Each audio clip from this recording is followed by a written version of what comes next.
dealing with the stress of school, I turned to drinking and things like that with my friends in school. You know, I hung out with that crowd a lot, and you know, did it to the point that, you know, I just kind of, you know, would wake up the next day and just say, why would I do that to myself? It doesn't make any sense. But I mean, often the way asking God is God, are you wanting me to do more in my acts of charity? Are you wanting me to grow deeper in prayer? Are you wanting me to go this direction with my life, or to say no to this thing with my grandma, to say yes to this thing with my aunt, or let go of these friends, or gain these new? Like, we're always asking, you know, God, where do you want me to go next? What's the answer?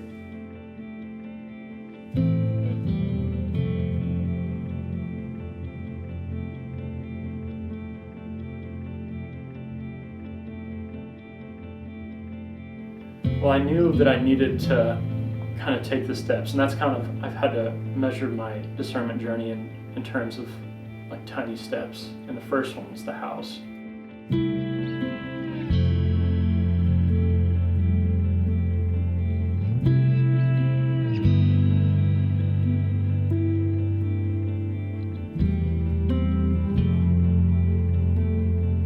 I think the biggest change I see in people here that live in the house is they find out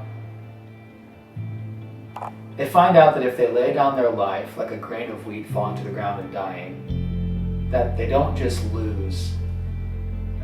Yes, you have to sacrifice some things to be able to have a new creation to grow. But just like a bunch of wheat is ground to make flour, when you enter into the community of faith, of fraternity, a really true Catholic fellowship, you don't just sacrifice, you don't just die to yourself, but you get to rise with the whole. Mm-hmm. And I've seen that already in spades.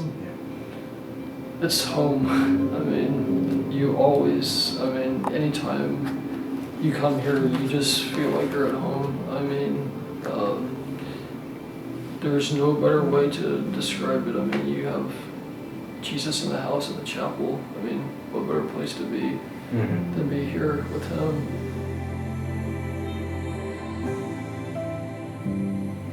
Everyone is, I mean, you grow in a relationship with your brothers in Christ. That's probably the best thing about this house is we're all striving for a goal, which is to get to heaven.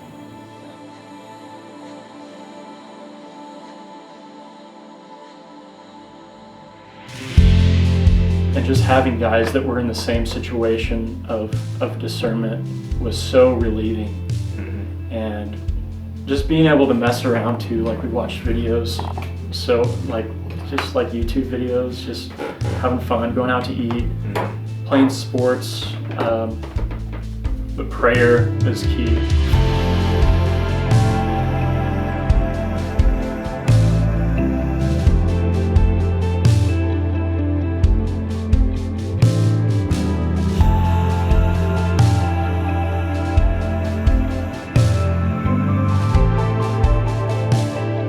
The biggest change I've seen is guys who recently graduated high school coming here and learning how to grow up. So I can't tell you how many guys I've taught how to use the laundry at this house, the washing machine and the dryer. Our guys learning to cook for themselves. I mean, in many ways, there are 18-year-old, 19-year-old, 20-year-old guys that are just like anybody else. They're moving away from home for the first time. And so they're finding their independence and what that means. You know, it means leaving behind friendships and family from wherever they were to some degree, and coming here and finding out who they are apart from them. And I think that's very helpful.